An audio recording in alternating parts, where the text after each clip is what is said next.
That'd be great. Yes. For the flag to come up. There you All go. right.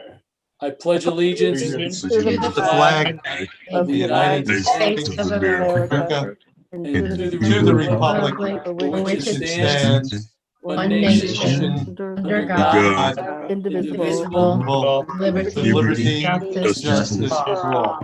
Thank you. Okay. Dr. Rose, you want to read the Open Public Meetings Act notice? It's what I live for, yes. Really? Hey. Pursuant to the Open Public Meetings Act, notice this meeting was given in the annual meeting notes, which was emailed to the Herald News, the Record, also the county clerk, the college community, and posted on PCCC website and bulletin boards on November 19, 2020. The public may participate in this meeting only during the public portion, which takes place near the end of the meeting, to be recognized to speak. Members of the public who are attending via Zoom, via the web, should use the raise hand function. Upon recognition by the chair, you will unmute your microphone video. Members of the public who are attending the meeting via phone must hit *9 on their phone keypad to raise their hand to be recognized. Upon recognition by the chair, they can mute their audio using *6 on their telephone keypad. Individuals addressing the board must give their name and address in an audible tone and will have 5 minutes to make their statement. Comments from the public, which are provided by email or written letter, will be read aloud during the meeting in a manner audible to all meeting participants and the public. The time limit for public comment shall apply to comments received via email or by written letter. Such comments will be read from the beginning until the time is reached. The board may pass over duplicate written and email comments. However, each duplicate comment shall be noted for the record with the comments summarized. Thank you, Dr. Rose. Evelyn, would you like to do the roll call, please? Yes, alumni rep Balaam, trustee Drakeford, Here. trustee Esquiche, Yeah. trustee Glovin, Yeah. trustee Moody. I know he's here. Trustee Yeah, Nutter, you- Here. trustee Poe, Here. trustee Smith, Here. trustee Trivedi, Here. vice chair Tanis, Here. chairman Marco. Here. Thank you, Evelyn. You're welcome. Okay, the first order of business is consideration of the minutes of the April 20th, 2021 Board of Trustees meeting. Are there any corrections to the minutes by any of the trustees? Okay, hearing none, can I have a motion to So move. approve? Second. Roll? Trustee Drakeford, Yes. trustee Esquiche, Yes. trustee Glovin, Yes. trustee Moody,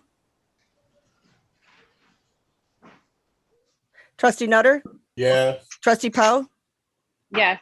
trustee Smith, Yes. trustee Trivedi, Yes.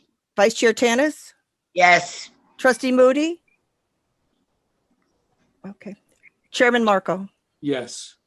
Okay, let's see, we go into Dr. Rose, I would think. Yes. right? Yes, Dr. Rose, the floor is yours. All right. Well, I think as Trustee Smith said before, this is one of the nights we look forward to all year long when our Phi Theta Kappa students join us. This year we get a double dose of them. There was too much going on, so we had to have them in April and May. Normally we have them in May, but I will turn it over to Professor Gasparino to take over. Thank you, Dr. Rose, Chairman Marco, and all of the trustees. Thank you for having us once again. I can't believe it's May again. It's been an incredible year, and I just want to introduce Andy. I think you all know Andy Perales. He's now our co-advisor of the chapter. But I also just want to preface that everything that you hear tonight happened in a virtual world. So while our students are always impressive, this year is extra special. So I'm going to turn it over to Raven John, the chapter president, and I will start sharing their slides and we'll be off. Hello and good evening. My name is Raven and I am the president. Next slide, please. Last month, we discussed food for thought and financial literacy programs. Tonight, we will be covering everything from the moment in which we first took office to today. Some of the major points that we'll be hitting on will be coordinating our collective planning process, building our membership base through engagement, promoting the resources of our organization, and partaking in regional and international level competitions. Next slide. Good evening. My name is Edmund Lotero, and I am the Alpha Eta Chi Secretary. On campus, the Center for Leadership Excellence served as the hub for all of Alpha Eta Chi's activities. Because we wanted to maintain that same atmosphere while remote, we created the Virtual Center for Leadership Excellence, or the VCLE, an online space for members of PTK to gather in the interim. There we hold our executive board meetings, workshops, fellowship events, and even prospective member meets. Next slide, please. Good evening. My name is Samantha Chang, and I am the Executive Public Relations Officer. One of the ways to communicate with PTK members is through social media. Alpha Eta Chi has 2 social media platforms, Facebook and Instagram. In these platforms, we market all our events, including events and news from the Middle State region and PTK headquarters. Since we're operating virtually, we increase our visibility on social media. We have boosted our social media traffic by increasing our weekly publishing frequency from 2 posts per week to 4 posts per week. Since the beginning of the semester, we have seen an increase of 66 followers on our Instagram account. Next slide, please. Next slide. Our team worked diligently throughout the summer, meeting regularly to organize our year.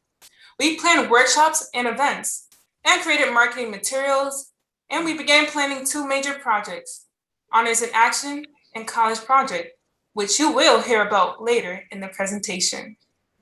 Next slide. Our team received a summer schedule that focused on developing our leadership as chapter officers. We had headquarters staff, Blake Ellis, who presented to us about how to do the Honors in Action project. Yeah, what's up? Next slide. I'm on a Zoom meeting, so. Through a course of 7 weeks, we as a team joined virtual events led by the Middle States region. The Middle States region leads provides us the opportunities to enhance our knowledge, leadership skills, and discover strategies for Honors in Action and College Project. Next slide. Good evening, everyone. My name is Ashley Diaz, and I'm the Alpha Eta Chi membership party member. Both the current e-board and alumni team joined multiple info sessions to share with prospective students who are in the top 15 of their high schools the benefits of both joining PCC as well as Phi Theta Kappa. Next slide. To achieve our goal of obtaining the international membership reach quota and to continue membership engagement, we created a marketing campaign and new strategy to incentivize chapter engagement. We have created a passport that allows students to track their activity by receiving achievement stamps that connect to their participation in events and service opportunities. Not only is it an opportunity of incentives, but it is a way for members to track their growth as leaders. In our first year, we awarded 650 stamps, where 402 of the stamps were awarded to members for gaining eligibility for full membership. Next slide. For this year's PTK Awareness Week, we took each day to express our PTK pride. We share reasons for students to join and communicate how PTK has impacted other members. While bringing the fun on PTK, we also use this week to educate our members on the edges and leadership courses, as well to provide them with a writing workshop to aid them in scholarship applications. Next slide, please. We are extremely proud of our success with the academic year and achieved our goal of meeting the international reach goal, as well as inspired 15% of spring eligible members to accept their membership.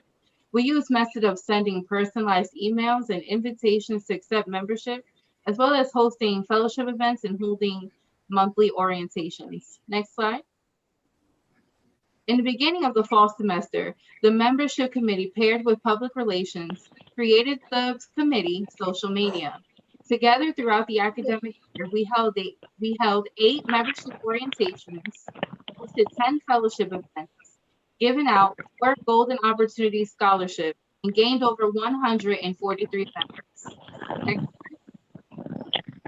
With the support of the entire evening, we were able to achieve our reach goal. The team did not allow our circumstance to be an excuse to abandon the reach goal, and we have a 18.70% acceptance rate to show for it. Next slide. Keeping in touch with our members is especially important since we haven't been able to gather in person. So we have improved the quality of our emails through eye-catching templates for organizing notifications. To date, we have sent over 1,000 carefully curated emails to our members for service announcements, workshops, calls to fellowship, and other useful events in PTK. We have also started including QR codes in our emails for the convenience of our members. Next slide. This is the Alpha Eta Chi welcome packet, which is sent to every new member detailing the ins and outs of the membership and how to get involved in PTK.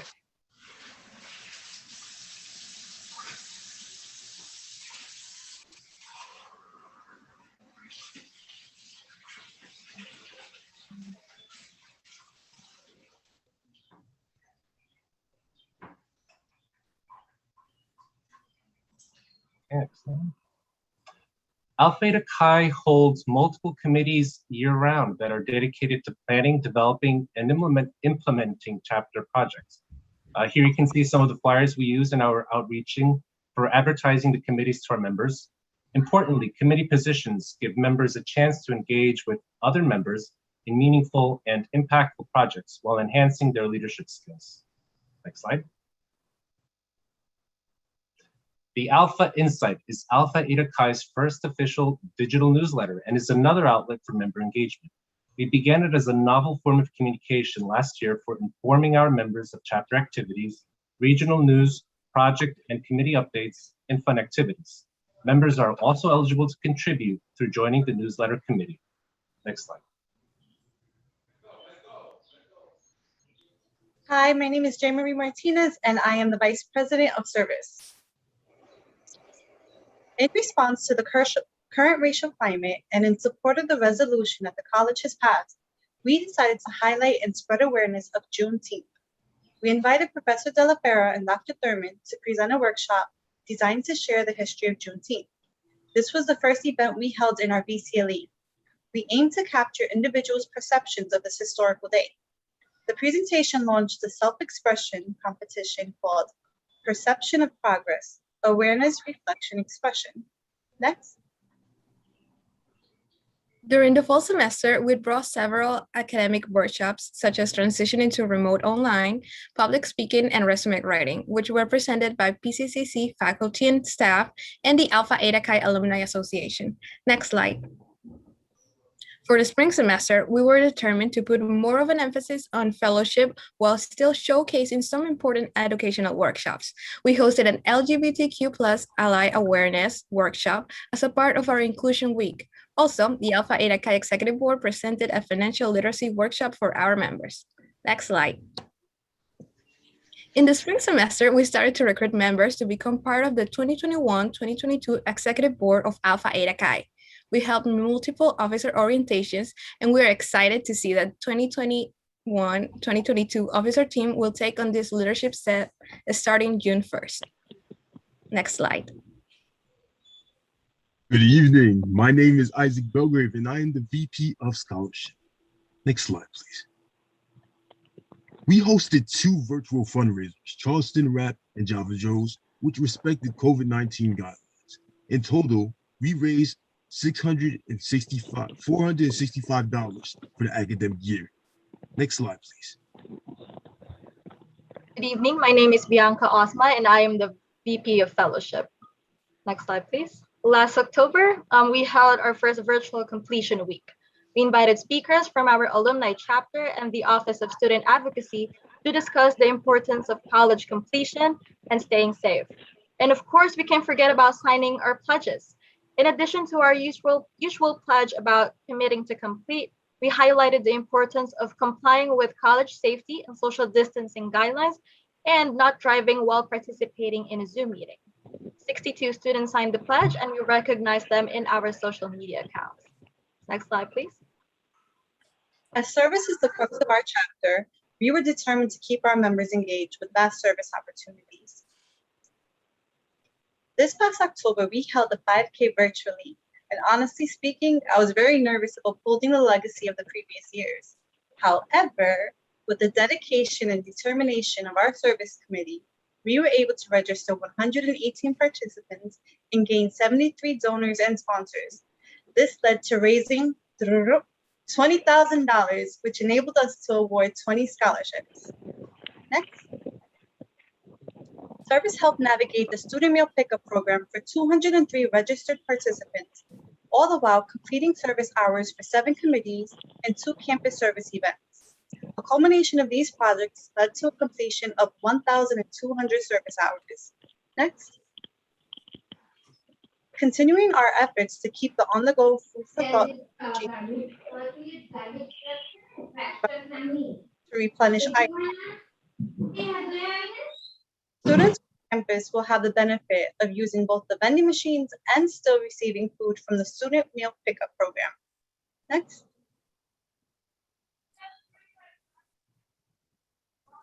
Our chapter has engaged in many regional events.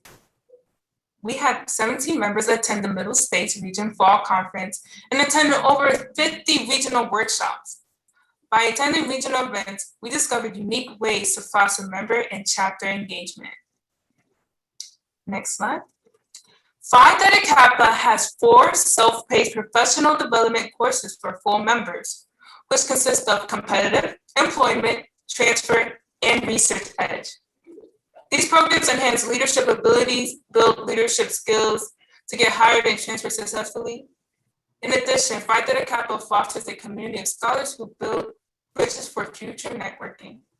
The Middle States region created an initiative called 4 for 4, which are given to members to complete all of the 4 edge programs. Next slide. Next slide, please.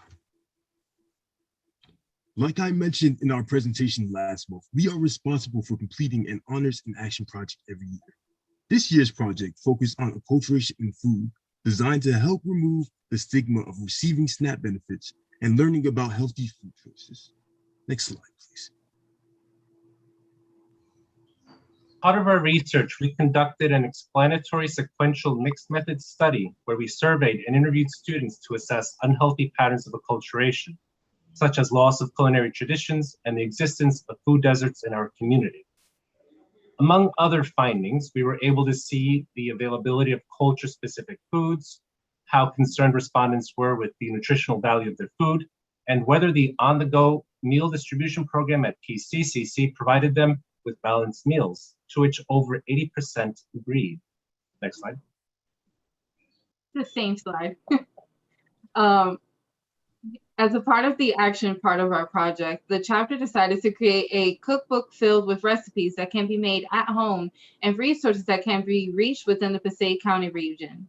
The resources provided consist of food pantry locations, governmental food insecurity aid, and a number of local supermarkets within Passaic County. This cookbook is a tangible remembrance of inheritances from immigrants and their families. From grandmother to uncle, there were memories captured within the dishes submitted. Each recipe is a staple from one family and given to another to share with the future generations. The project is centered around this year's honor study topic, to the 7 generations, inheritance and legacy, meaning what legacy do we want to leave for those in the 7th generation down the line. We looked into the dietary habits and the health of immigrants who migrate to the United States, which led to our action piece of creating Pass the Plate conference, serving cooking and nutrition resources for the next generations. The conference served to inform attendance of healthy dietary habits, give insight into the idea of food equity and justice, provide a history of cooking practices, and present food resources that people can take advantage of. Next slide. Phi Theta Kappa publishes a journal of academic research every year called Civic Scholar. For the first time ever, our chapter is being published for our Honors in Action project. Next slide, please. Here's College Project was teaching for today and tomorrow, bringing unity into learning development. In collaboration with the Center for Teaching and Learning and the Title V Teacher Excellence Grant, we addressed the remote learning challenges brought about by the pandemic. We realized the importance of hearing the students' voice and set a goal to implement culturally responsive teaching best practices. We gathered data, involved students in a faculty-student virtual conference and workshop series, and culminated with the Course Navigator program. The Course Navigator is a paid student position funded by the Title V grant that supports students and provides faculty with technological assistance to enhance the classroom experience. Next slide, please. As we executed the project, we surveyed 3,387 students to identify remote learning challenges. We hosted 14 professional development workshops. We hired 9 navigators who collectively completed 600 hours. We served 150 students and 9 professors. We managed technology and bridged communication gaps. We provided 150 hours of navigator training, surveyed 9 faculty members regarding the project evaluation, hosted 4 project presentations reaching over 40 faculty and administration. The Course Navigator program was institutionalized through the Title V Teacher Excellence Grant. Next. Currently, the Course Navigator program is housed at the Center for Teaching and Learning and has a website to promote the position. We also partnered with the STEM department to provide the support and resources needed to implement their own Navigator program. This semester, 28 navigators were hired and enrolled in the Blackboard Shell for training. In addition, the College Project Committee created a manual that outlined the navigator requirements, protocols, and best practices. Next. Recognizing the importance of this project in these remote times, we worked alongside Professor Silvestro and our co-advisor Andy Perales in submitting a proposal for the Achieving the Dream conference. We were selected to present and had more than 150 attendees in our 30-minute session. We thank Dean Fallon for supporting our attendance through the Teacher Excellence Grant. Next slide, please. This past summer, our team noticed the lack of resources for college projects. Therefore, I designed the first college project online workbook for our chapter as a tool to prepare for Hallmark writing. I also made another version for the Middle States region and received a $500 scholarship. In one of the MSR Meets workshop, the region launched the workbook and over 60 MSR chapters were given access to the document. Next slide, please. And now we're going to present our scholarship awards. Next slide. For associate degree scholarships, our team is proud to congratulate Samantha Chang and Ashley Diaz. Samantha, our 2020-2021 Executive Public Relations Officer, is a recipient of the Oberndorf Lifeline to Completion Scholarship, acquiring $1,500 to accomplish her degree. Ashley, our 2020-2021 Membership Coordinator, is the first recipient to receive the Middle States Region Alumni Association Leaders of Promise Scholarship, earning $1,000. In addition, Ashley recently submitted an entry for Nota Bene, which is PTK's online literary journal. We all wish you the best of luck, Ashley. Next slide, please. We would also like to congratulate Edwin Lotero, our secretary, who has been awarded the All New Jersey State Academic Team and Coca-Cola Silver Scholar Scholarship. Next slide, please. We are proud of Bianca Ozma, who was nominated as All New Jersey State Academic Team, New Century Transfer Scholar, and our first ever Gus White Scholar and All U.S. Academic Team Scholar.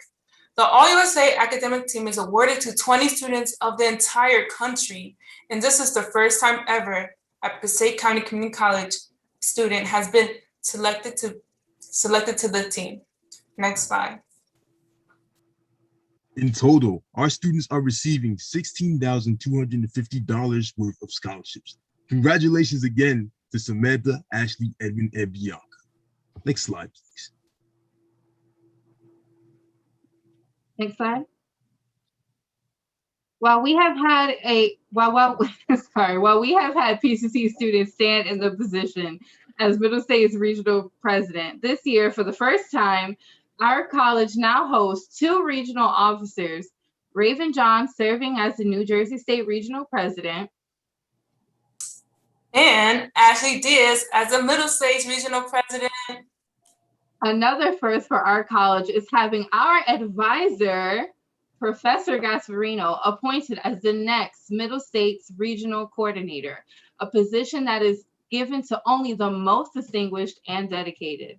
As Middle States Regional Coordinator, Professor Gasparino will continue to lead our chapter, as well as lead the 82 chapters within the region. In addition, she will oversee the Middle States Regional Officing and Alumni Association. We know she will do amazing in her new role. This accomplishment will surely propel the chapter forward in the future. Next slide. Each year, our chapter attends the Middle States Regional Convention and Catalyst. While the conventions are full with activities from professional development to transfer fields to employment fairs to fellowship activities, they are also about receiving recognition for all the hard work chapters do over the year. And we are so excited to present to you our Hallmark Awards. Next slide. Good evening. My name is Jenny Garcia. I am the Provisional Membership Coordinator. PTK chapters have 5 levels of engagement that progress from local campus involvement.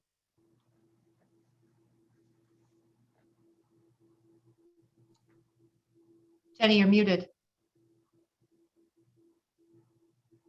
Sorry, I'm going to restart again. Good evening. My name is Jenny Garcia. I'm the Provisional Membership Coordinator. PTK chapters have 5 levels of engagement that progress from local campus involvement to regional involvement to international involvement. The 5-star chapter plan is the roadmap guiding the chapter through the levels. This plan, which reflects the scholarly ideas of PTK, serve as a blueprint for developing a strong chapter. For the 6th year in a row, Alpha Eta Chi has reached 5-star status. Next slide, please. Now for our regional awards. Next slide, please. Individual awards provide recognition to members and officers. All officers and members who are entered in the regional awards are inducted into the chapter member and officer Hall of Honor. This year's Hall of Honor awardees are Gabriela Tada, Ashley Diaz, and Bianca Osmond. Next slide, please. From the Hall of Honor, the top 5 members and officers are awarded Distinguished Member and Distinguished Officer. Gabriela was ranked 3rd most prestigious, she is prestigious, 3rd most distinguished chapter member, and Bianca was ranked 2nd most distinguished chapter officer in the region. Next. Amidst the virtual challenges, the Alpha Eta Chi 2020-2021 officer team conquered and was recognized as the most distinguished chapter officer team in the Middle States region. Next slide, please. We also received a Regional Distinguished Administration Award. Professor Silvestro has been an integral figure in the success of our college project by providing Passaic County Community College students with leadership opportunities through the Course Navigator program. Next slide. The Alpha Eta Chi chapter is proud to have both our advisors win on the regional level, with Andy Perales as Paragon Award and Professor Gasparino as Most Distinguished Advisor. The Paragon Award is given to new advisors serving in their 1 to 4 year increment, and Distinguished Advisors Awards are given to advisors who serve 5 or more years. This year, both Andy and PG ranked #1 in the region. Congratulations. Next slide. Our Honors in Action project was ranked 2nd most distinguished project out of the 82 chapters in the region. Additionally, we were awarded #1 in our theme, Trade, Craftsmanship, and Industry. Next slide. Through the hard work of the college project team, our chapter received the regional honor of Distinguished College Project. Next slide. Our chapter is recognized as the 3rd most distinguished chapter in the region. We are also an MSR Gold chapter. Next slide. You just heard about our rankings among the 82 chapters in our region, but we have also been ranked among 1,300 chapters internationally. Next slide, please. For the international awards or individual awards, Gabriela Tejada received the Distinguished Chapter Member Award, and Bianca Osmo received the Distinguished Chapter Officer Award. Next slide, please. To receive the Distinguished Chapter Officer Award, officers should demonstrate an exceptional atmosphere of teamwork, leadership abilities, promotion of PTK programming and benefits, and enthusiasm for the Society's hallmark. Through hard efforts, our chapter was recognized as an International Distinguished Chapter Officer Team. Next. We also would like to congratulate Professor Silvestro for being recognized internationally as a distinguished college administrator. Next slide, please. As top-ranking advisors regionally, our chapter was beyond thrilled to have our advisors win awards on the international level, with Andy Perales as Paragon Board and Professor Gasparino as Distinguished Advisor. Next slide. Alpha Eta Chi Alumni Association provides members the opportunity to learn from diverse leaders, expand their knowledge, learn tips and strategies about how to boost engagement and improve their leadership. This year, our Alumni Association was awarded the second runner-up for Distinguished Alumni Association. Next slide, please. Ryan Puebla, an Alpha Eta Chi and PCCC alumni, was elected as president of the Middle States Region Alumni Association. This year, under his leadership, the Middle State Region Alumni Association received the International 2021 Most Distinguished Alumni Association Award. Also, Ryan was awarded the GEICO Master's Degree Scholarship. Next slide. Our Honors in Action project not only is ranked among the best in the region, but we were awarded a Distinguished Honors in Action Project Award. And for the first time ever, we were awarded an Honors in Action Dean Award. Next slide, please. Each chapter's ranking is solely based on its Honors in Action and College Project scores. And for the fourth year in a row, out of 1,300 chapters, our chapter is ranked among the top 100. Next slide, please. The Beta Alpha Continued Excellent Award is given to 25 out of 1,300 chapters internationally. This is one of the most prestigious awards a chapter can receive. To be considered, the chapter must receive Distinguished Chapter nomination 3 years in a row. This year, we continued our legacy of earning a Distinguished Chapter, and for the first time ever has been named a Beta Alpha Continued Excellence Chapter.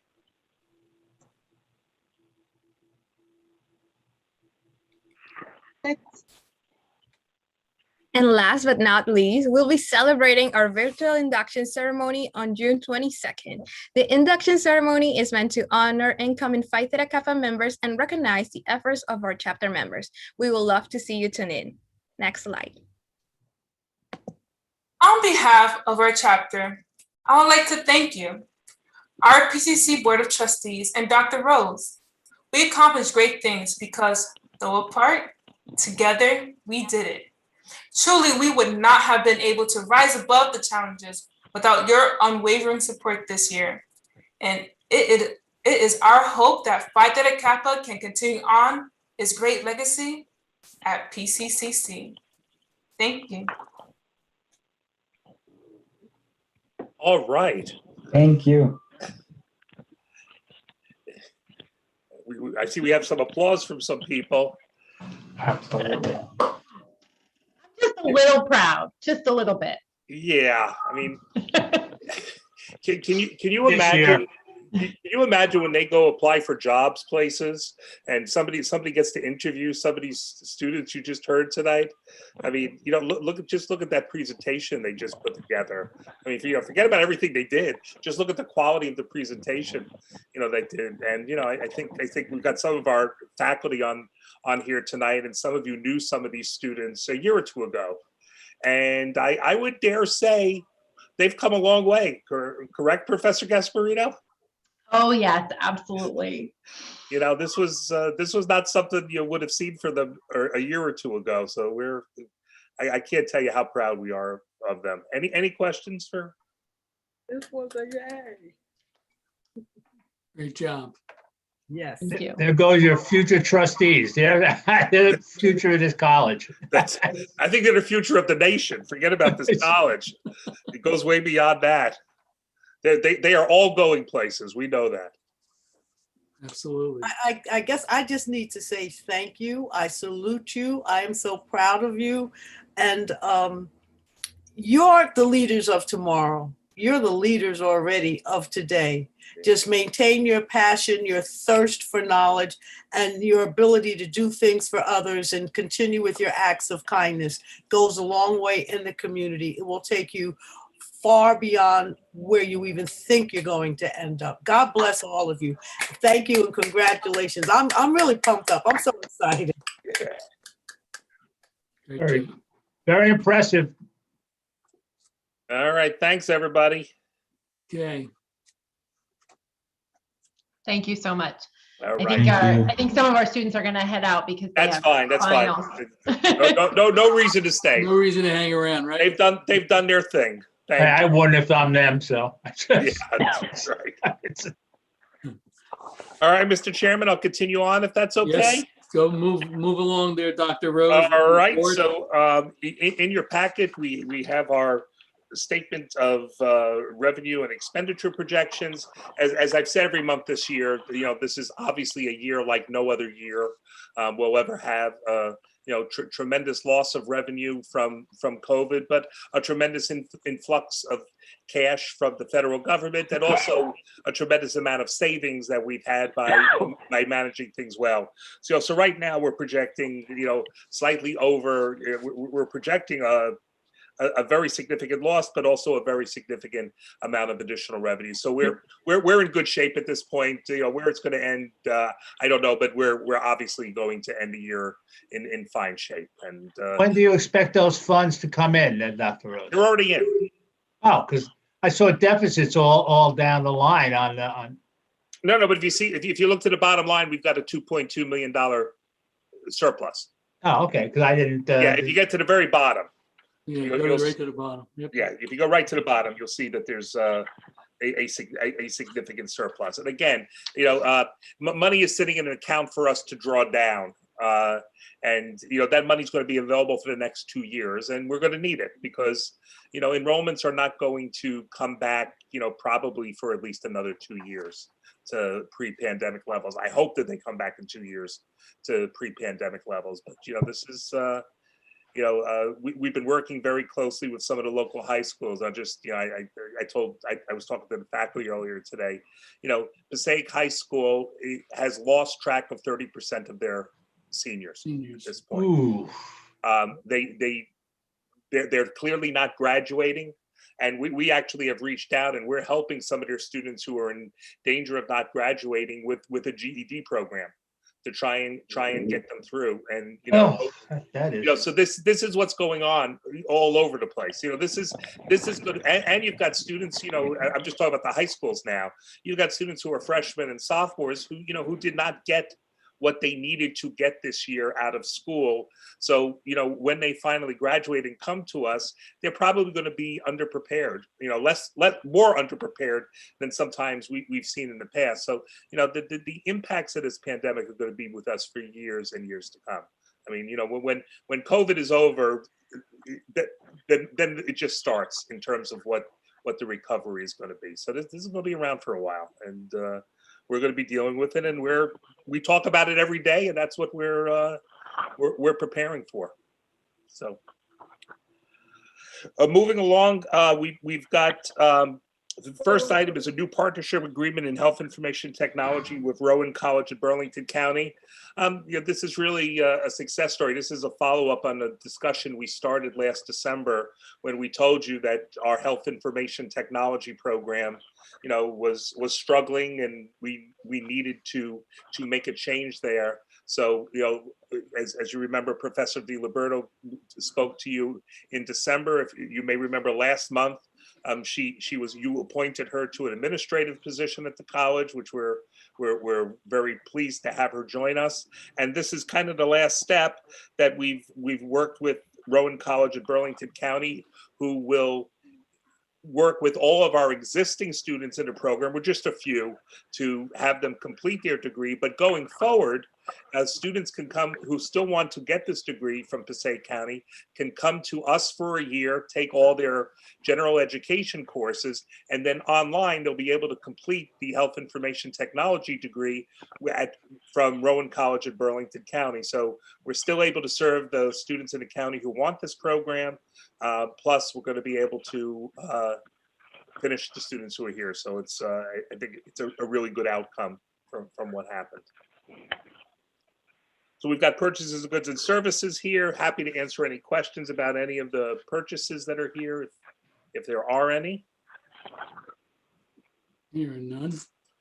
Okay, we have second reading of board policies. Mike, anything to add on these? You're on mute, Mike. Okay, there we go. No, I explained everything last month. Nothing, unless anybody has any questions. I thought I went over everything last month. Yep. But again, happy to answer any questions. Okay, here are none.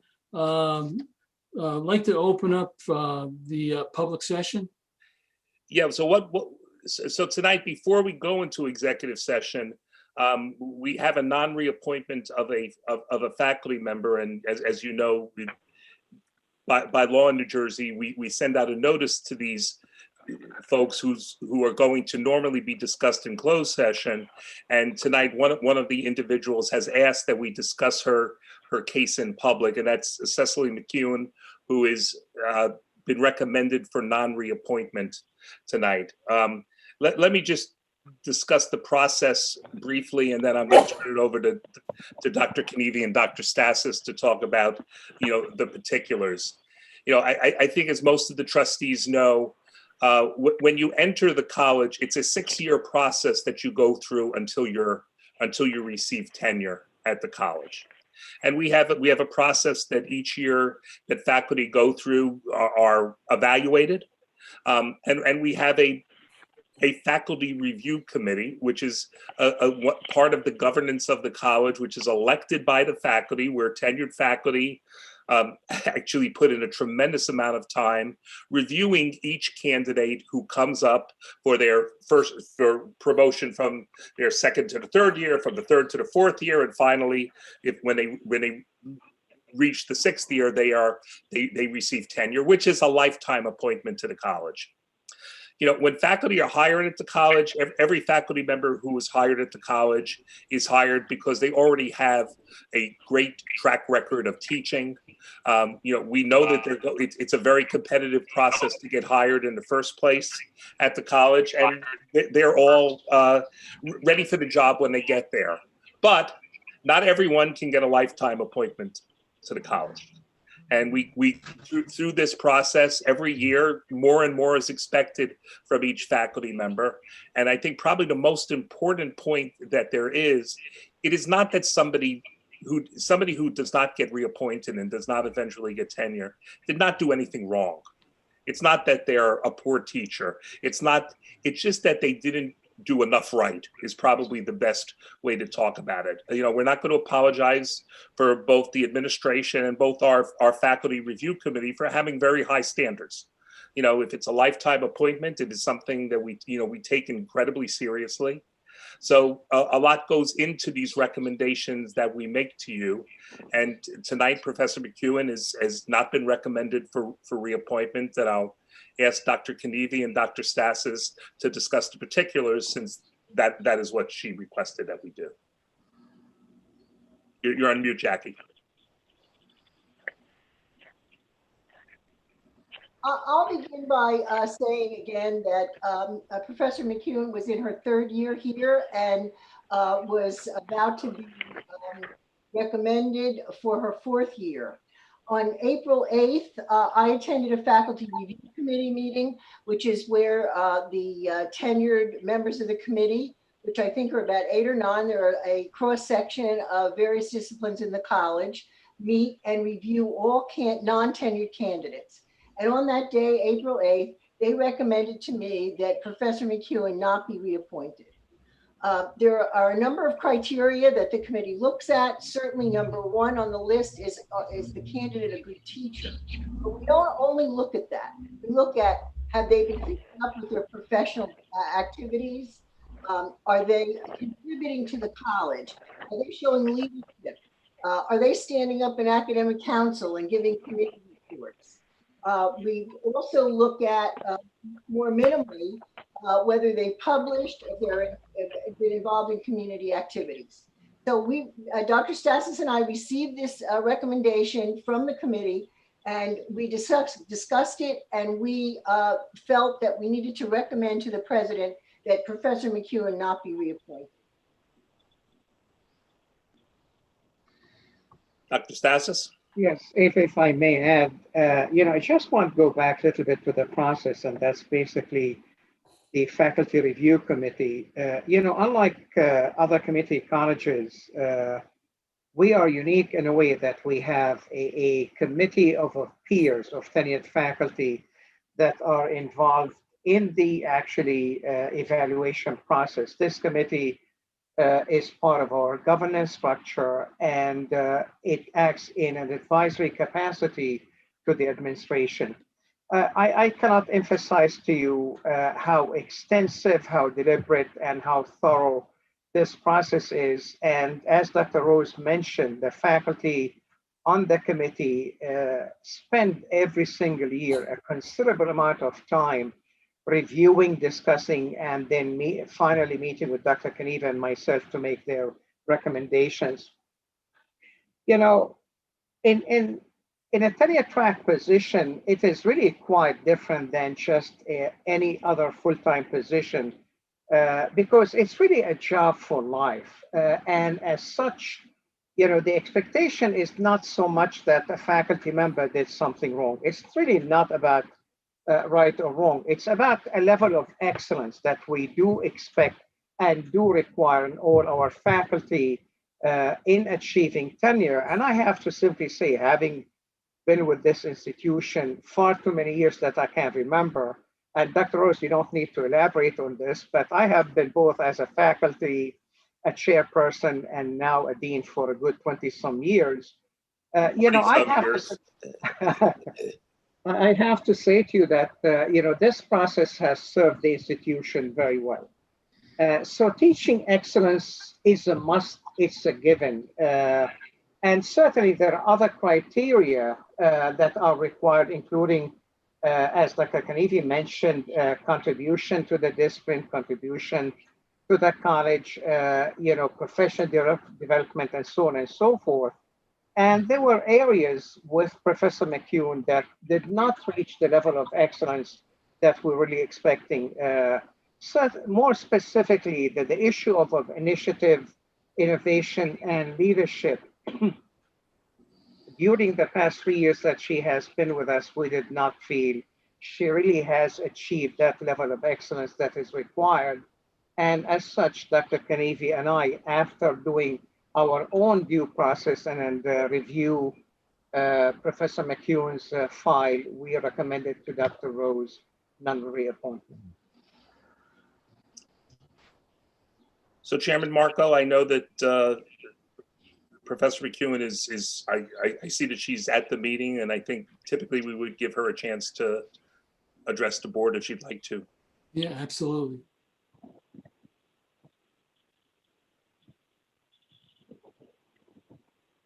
Okay, this is Cecily. I'm sorry, I cannot have my camera on. And I would like to know what a particular, contribution in other area, like contribution to the college or development. I want to know specifically what kind of contribution you are talking about regarding. I know my teaching is excellent. I know that it's not what I did wrong. I clearly know that. And it's also not, I would say it's not what you did wrong. Not what you not what you did, but you would have the best interest of the college. But I was suffering depression. I feel that the non-recommendation is because I've been mentally suffering depression and was considering that I was not qualified, and I have been driven to the disability right now, and I cannot. Every time I come to school, and I feel tense. I feel nervous. I took lots of courage for me to come here and to listen to what how you judge me. It's not easy, but I don't think that's the right thing to do. And because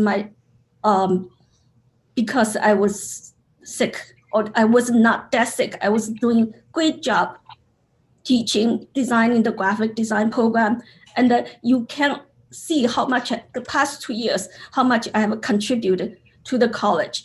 I redesigned the curriculum for the department, and I also introduced 4 new courses and for the department and the new programs.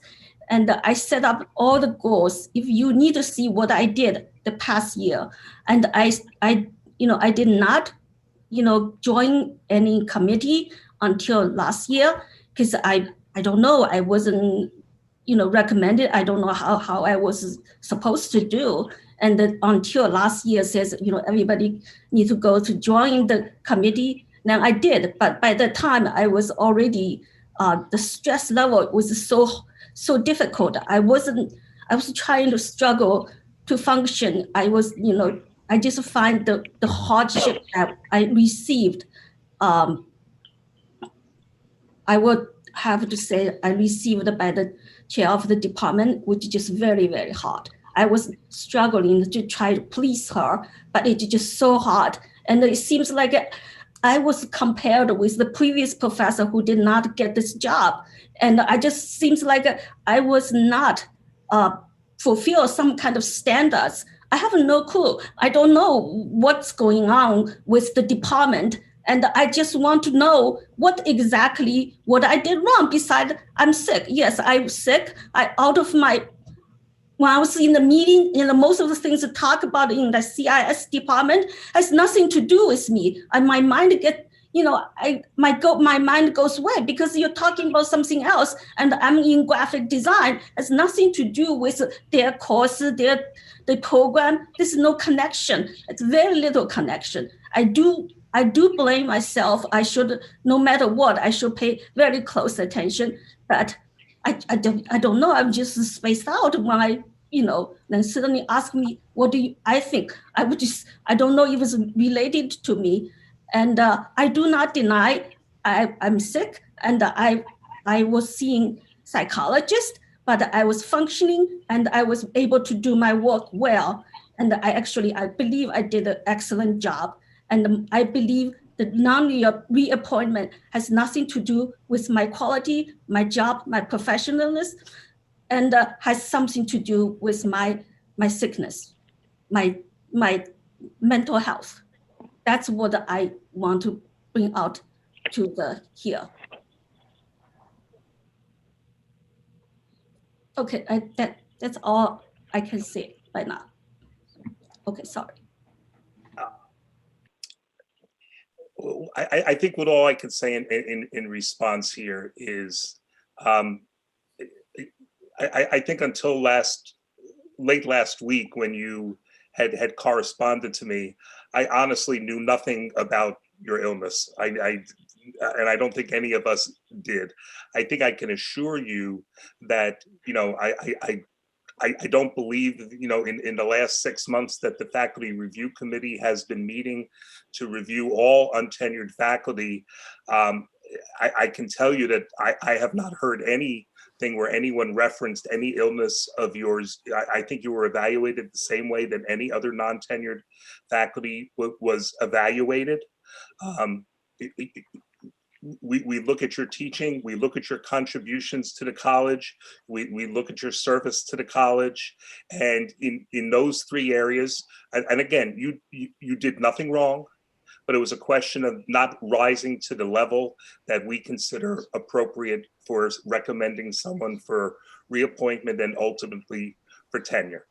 We reviewed your evaluations of teaching, we reviewed your student ratings of instruction, we reviewed what your service was to the college. And it's not that you didn't do anything, you did, but it didn't rise to the level of what other faculty have done. I think, between Dr. Kanivi, Dr. Kanivi, Dr. Stasis, and I, we've been at the college over 100 years combined, and have done this, many times before, and have seen, many faculty go through this process. And it's, you're not only being compared to the people who are going through right now, but it's the people who are already tenured faculty members at the college. And, that's the process that we go through.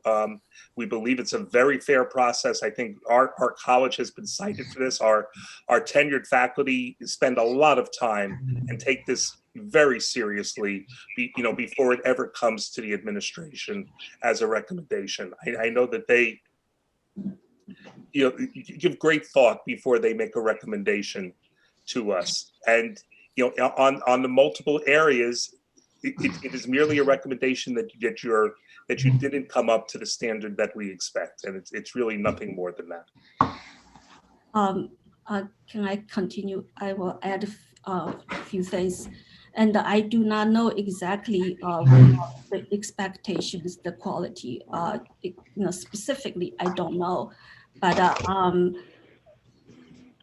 I believe I have reached. I contributed, a lot the past 3 years, starting from the first year, from redesign the whole program, redesign the graphic design program from a certain, 4-year program, the visions, how we can progress and grow as a graphic design program, and also set up how to, actually last year I was, went to get a certificate of online education because I know that's the way the future will be. And I know that's very important.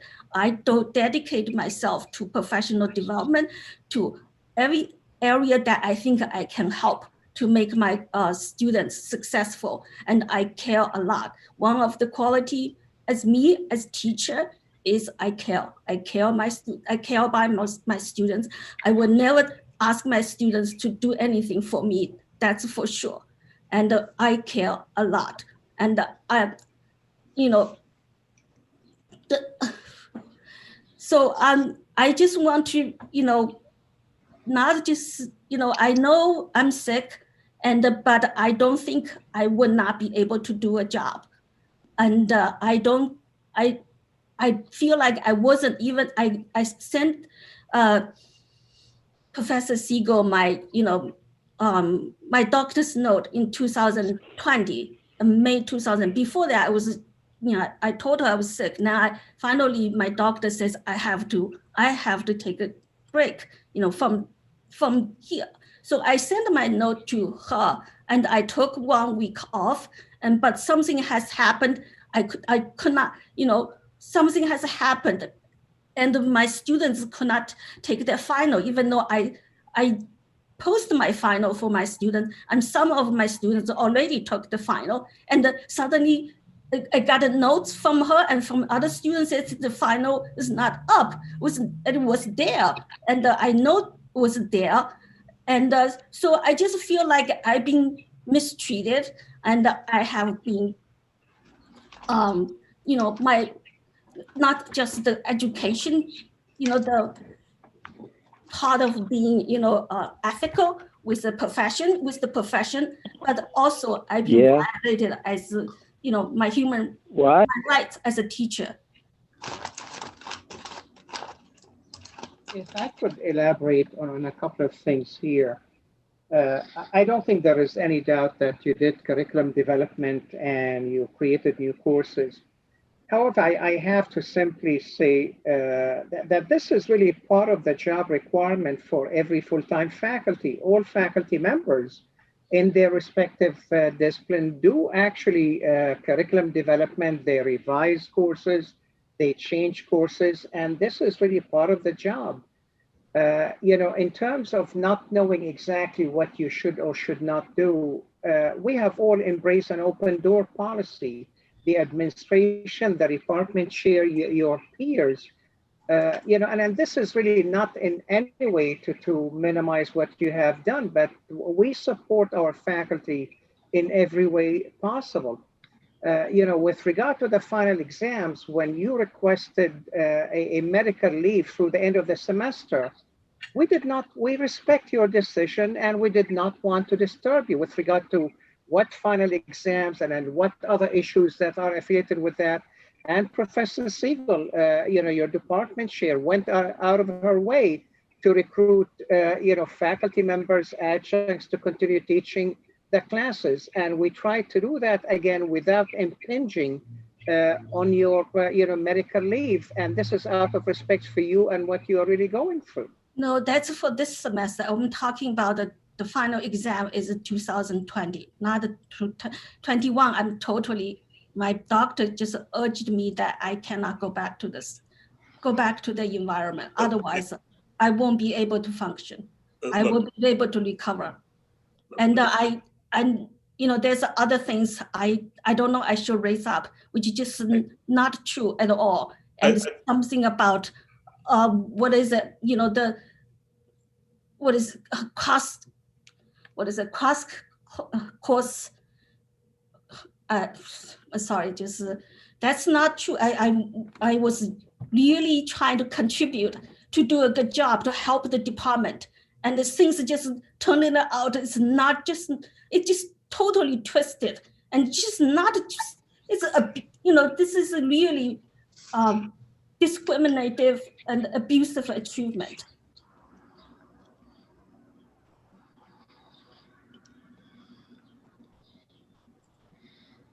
I contribute, and then you say I wasn't, and also this evaluation should not be it's happened the second semester, not before the semester, and later on just keep something, the things the course listing, it just keep causing lots of trouble between students, and I feel like I've been giving lots of hard time to try to deal with this and trying to put me in a trap, try to make me fall.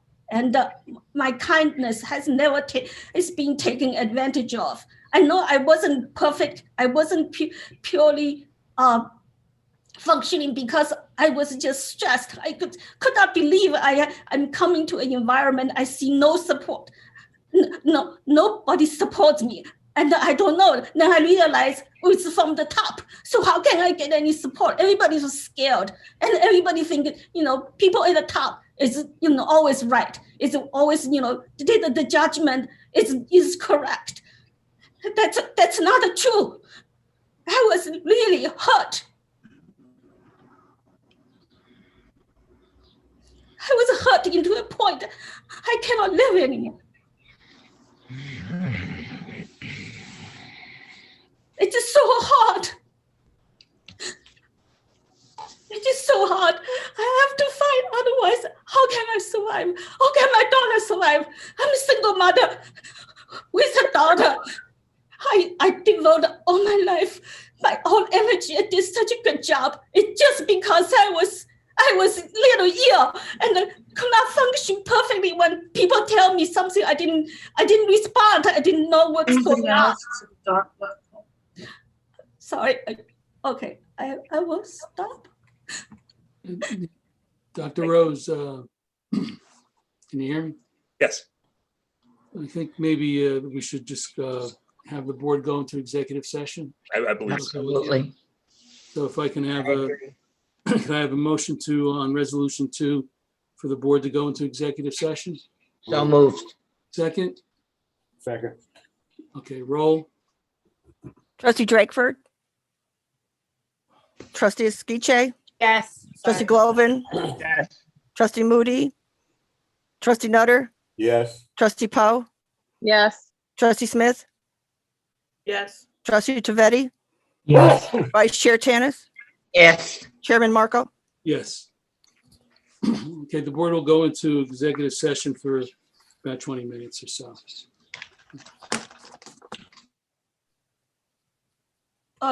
So I should leave? Right. Is that right? No, you can leave if you wish to, or if you want to wait till they come back out of executive session, they will have perhaps an answer to what is going on. That's when they take action, when they come out. Oh, okay, thank you. You're welcome.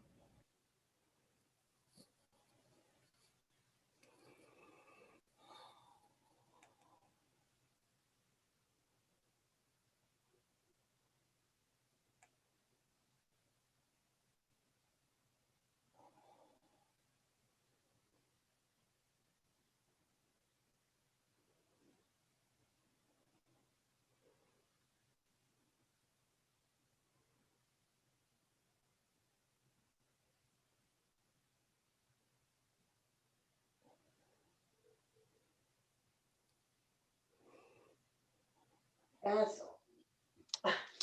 What did you say? Hey guys, hello, can you hear me? Yes. Someone's speaking and they're not muted. Everybody else can hear. So if you're going to be speaking in the background, make sure you mute your call. Thanks, Jose. Sure.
Okay, we're back in the public meeting now? We are. Okay, great. The meeting is called back to order. The board met in executive session to discuss personnel, contract matters, and matters protected by attorney-client privilege. No action was taken in the executive session. Do you have the roll call?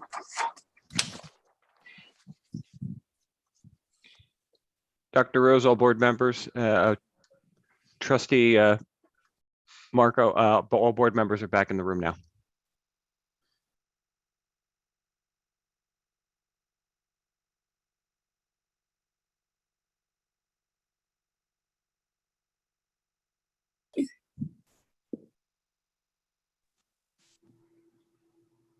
There we go, right? Sorry about that. I was trying to close out the room all the way. Busy from all this movement. You know, I got vertigo now. Yeah. President, can you hear me? But anyway, okay, moving on. We have let me get my notes here. We have resolution number 3, the consent agenda, items A through D. Can I have a motion to approve? So moved. Second? Second. Roll. Is Evelyn back? She's on. There, we okay. go. She is. We Yes. found her. We just can't see her. Okay. I don't know why. Chris didn't take my No, you block just have to away. hit your Well, he stop does. video. You know Yeah, what? there He you are. does it all. Okay. Trustee Drakeford. Yes. Trustee Esquiche. Trustee Glovin. Yes. Trustee Moody. Yes. Trustee Nutter. Yes. Trustee Poe. Yes. Trustee Smith. Yes. Trustee Trivedi. Yes. Vice Chair Tanis. Yes. Chairman Marco. Yes. Okay, are there any remarks from the trustees? Or from our council? Any remarks from the public? Okay, hearing none, may I have a motion to adjourn? So moved. Second, Second. trustee Trivedi. Okay, Yeah. roll. Trustee Drakeford. Yes. Trustee Esquiche. Trustee Glovin. Yes. Trustee Moody. Yes. Trustee Nutter. Yes. Trustee Poe. Yes. Trustee Smith. Yes. Trustee Trivedi. Yes. Vice Chair Tanis. Yes. Chairman Marco. Yes. Thanks, Okay, everybody. everyone. Take care, all. Thank you Thanks, for your everybody. time and efforts. Appreciate Enjoy your it. vacation, Mike. I am so far. All right, good. Thanks, guys. You look relaxed.